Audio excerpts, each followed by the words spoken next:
know that there are two types of vitamin D and they are not interchangeable. In fact, taking the wrong one could do you more harm than good. Crystol is a synthetic form of vitamin D2 made by irradiating fungus and plant matter and is the form of vitamin D typically prescribed by doctors. This is not the type produced by your body in response to sun or safe tanning bed exposure, which is vitamin D3. Recent meta-analysis by the Cochrane database looked at mortality rate for people who supplemented their diets with D2 versus those who did so with D3. The form naturally produced by your body highlighted in the significant difference between the two. The analysis of 50 random controlled trials, which included a total of 94,000 participants, showed a 6% relative risk reduction among those who used vitamin D3, but a 2% relative risk increase among those who used D2.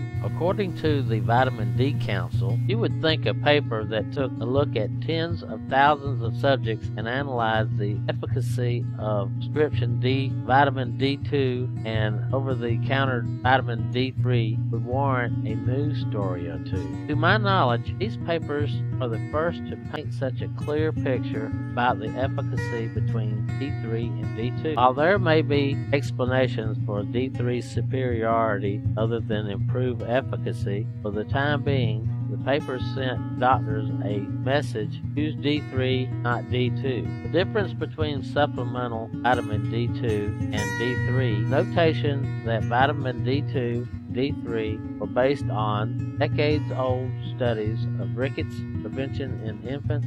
Today we know a lot more about vitamin D. The feature studied offers compelling support. The recommendation to take vitamin D3 you need to take an oral supplement, which is the same type of vitamin D gated in your body you expose your skin to the sunlight. Supplemental vitamin D comes in two forms: ergocalciferol, vitamin D2, cholecalciferol, vitamin D3. I personally recommend getting your vitamin D from sun-safe exposure or a safe tanning bed, as there's compelling reason to believe the vitamin D created in your skin in response to sun exposure has some slight but important differences that make it even more beneficial than supplemental vitamin D3. I will address this more in just a moment, but first, let's review the differences between the two types of supplemental vitamin D. Aside from the featured findings that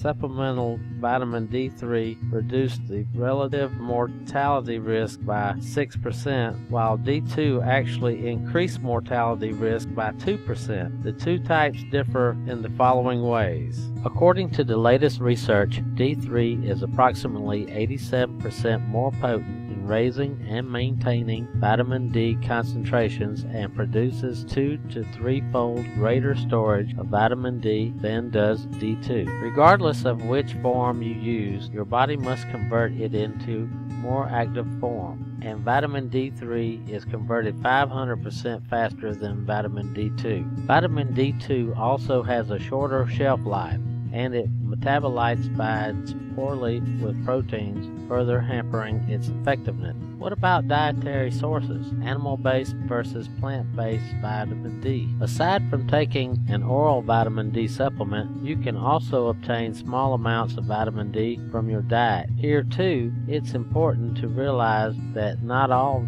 food sources provide the same kind of vitamin D. Plant sources provide you with vitamin D2. The more beneficial D3 can be had through animal-based sources such as fish, such as salmon, mackerel, tuna, and sardines, egg yolk, all milk. Vitamin D can make or break your health, so get the right kind. There's overwhelming evidence that vitamin D is a key player in your overall health. This is understandable when you consider that it is not just a vitamin, it's actually a neuroregulatory steroidal hormone that influences nearly 3,000 different genes in your body. Receptors that respond to the vitamin have been found in almost every type of human cell, from your brain to your bones. Optimizing your vitamin D levels should be at at the top of the list for virtually everyone, regardless of your age, sex, color, or health status, as vitamin D deficiency has been linked to an astonishing diverse array of common chronic diseases, such as these diseases shown here on this list. The ideal way to optimize your vitamin D levels. While this article is focused on the two types of oral vitamin D supplementation,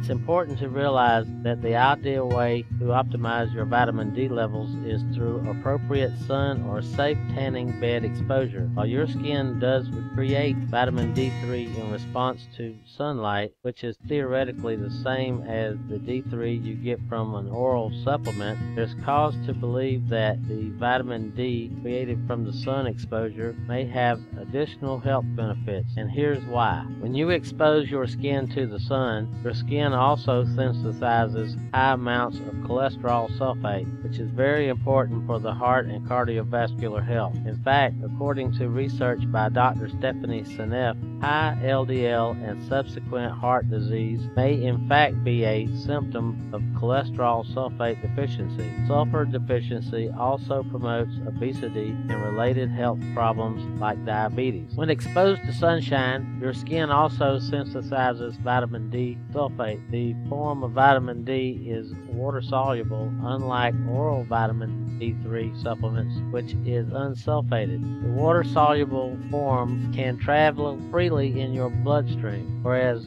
the unsulfated form needs LDL, so-called bad cholesterol, as a vehicle of transport. According to Dr. Stephanie Seneff, there's reasons to believe that many of the profound benefits of vitamin D are actually due to the vitamin D sulfate. As a result, she suspects that the oral, non-sulfated form of vitamin D might not provide all of the same benefits because it cannot be converted to vitamin D sulfate. You cannot overdose when getting your vitamin D from the sun exposure, as your body has the ability to self-regulate and only make what it needs. So essentially, getting regular sun exposure has much greater health ramifications than just raising vitamin D levels, preventing infections. Sun exposure also appears to play a role in heart and cardiovascular health, and much more. If you cannot get the vitamin D requirements from sun exposure, I recommend using a safe tanning bed, one with electric ballast rather than magnetic ballast, to avoid unnecessary exposure to EMF fields. Safe tanning beds